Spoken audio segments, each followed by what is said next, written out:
Imanta Zieduņa Epifānija neko šajā pasaulē nevar dabūt tūlīt. Neko šajā pasaulē nevar dabūt tūlīt. Neiedzīgi iekārtota pasaule.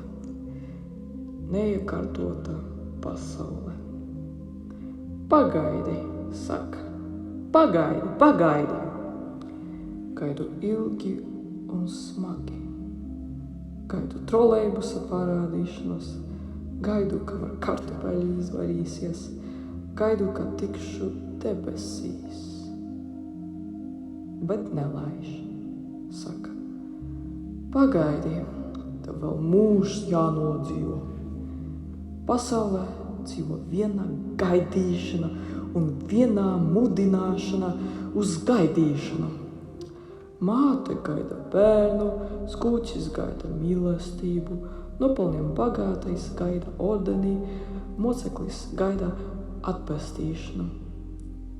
Pagaidi, pacieties.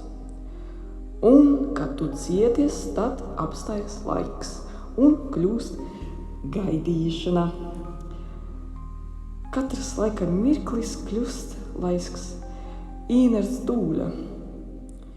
Viņš gaida nākamo mirkli, bet aizgārni kapdāmies atpakaļ. Lai tiktu tuvāk, ir jāiet klāt, nevis jāgaida šurp nākam. Saka, pagaidi, rīts gudrāks par vakaru. Aiz tā slēpjas tūļa. Nedari šodien, ko tu vari padarīt rīt. Tā atvelk rītdienu par vienu dienu atpakaļ. Vai nākotnē ir milzīgs vēzis, kas atpakaļ kāpdamies rāpjas pie mums? Vai iesim uz nākotni, vai nākotne nāks atpakaļ uz mums? Pagaidi, nākotne pienāks klāt.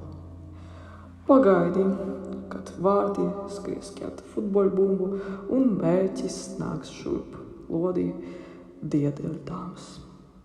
Pagaidi, pacieties, necieties, gaidi un tas laiks atnāks. Jā, tad tavs zārks atnāks. Tas jau atnāks un tevi aiznesīs atpakaļ gaitā. Labs nāk ar gaidīšanu, saka tautas sakam vārds.